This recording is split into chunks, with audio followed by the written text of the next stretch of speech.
ચાલો મિત્રો, કેમ છો બધા? મજામાં છો? અમે પણ મજામાં જ છીએ. તો આજે આપણે શું બનાવીશું? મલાઈની અંદરથી ઘી બનાવવાનું છે. તો કેવી રીતે ગ્રાઇન્ડર મારવાનું છે આપણે? નો, બિલકુલ આપણે ગ્રાઇન્ડર નહીં મારવાનું, વલોણી પણ નથી કરવાની. તો આપણે 1 મિનિટની અંદર આપણા લગભગ 1.5 થી 2.5 કિલો મલાઈ છે. તો સૌ પ્રથમ આપણે મિત્રો એમાં શું નાખીશું? 2 બરફના પીસ તો અવશ્ય કુકરમાં નાખવાના જ છે. એ મિત્ર ભૂલવાનું નથી, બરાબર? એ પીસ તો 2 બરફના તમારે નાખવાના જ છે. અને પછી આપણે આ બધી મલાઈ અંદર કુકરમાં નાખી દઈશું આપણે. ઓકે, ચાલો તો આપણે બધી મલાઈ આપણે કુકરમાં નાખી દઈએ. જો મિત્રો આપણે બધી મલાઈ નાખી દીધી છે કુકરની અંદર. તો આની અંદરથી આપણે ઘી કેવી રીતે બનાવવાનું છે મિત્ર? પહેલાં થોડો ગેસ આપણે વધારવાનો, બહુ નથી કરવાનું. જે આ થિકનેસ છે ને એ આપણે પહેલાં હલાવીને એકદમ ઓગાળી દેવાની છે. આને આ રીતે ઓગળી જાય ને, આ રીતે હલાવતું રહેવાનું, એટલે તમારે મલાઈ નીચે બેસે નહીં. બહુ નહીં હલાવવાનું મિત્રો. આ ખાલી થિકનેસ છે એ થોડું આમ લિક્વિડમાં આવી જાય એકદમ, પછી આપણે એને 1 મિનિટ પૂરતું ઢાંકી દેવાનું છે. એક જ સીટી મારવાની છે મિત્રો. પણ કેવી રીતે મારવાની? ફૂલ ગેસ રાખવાનો છે? નો, મીડિયમ ગેસે રાખવાનું છે મિત્ર, બરાબર? તો તમારો ટાઈમનો એટલો બચાવ થશે. નહીં તમારે વલોણું લેવું પડે, નહીં તમારે ગ્રાઇન્ડર મારવું પડે કે કંઈ જ નહીં.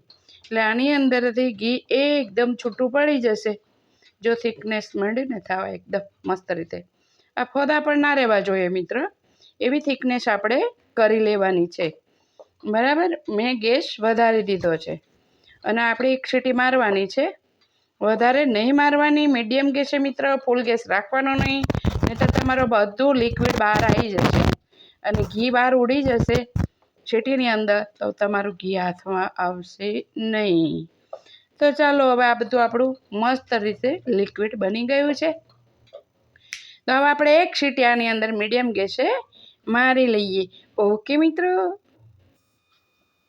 મિત્રો આપણે સરસ રીતે ઉપર આવી ગયું છે એકદમ લિક્વિડ. તો હવે આપણે એને કુકરમાં કરવું છે અને કુકર બંધ કરવું છે. તો ઉભરાવાની બીક લાગે તો શું કરવાનું? આ ચમચી એક અંદર નાખી દેવાની અંદર, બરાબર? એટલે બિલકુલ ઉભરાઈને બહાર આવશે નહીં અને તમારું ઘી મસ્ત રીતે છૂટું પડી જશે. ઓકે, ચાલો તો મિત્રો આપણું ઘી થઈ ગયું છે ઓલરેડી તૈયાર. તો આપણે મસ્ત રીતે ગાળી લીધું છે.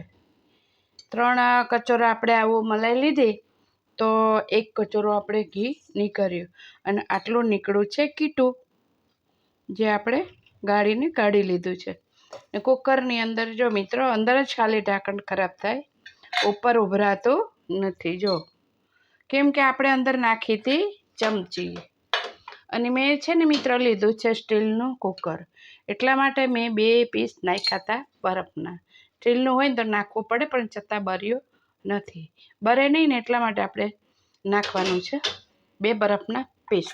તો બારે સરસ ચોખ્ખું છે, જો ઉભરાયું નથી. મલાઈ વધારે હોય તો મિત્રો મોટું કુકર લેવાનું, નહીંતર તમારે ઉભરાશે.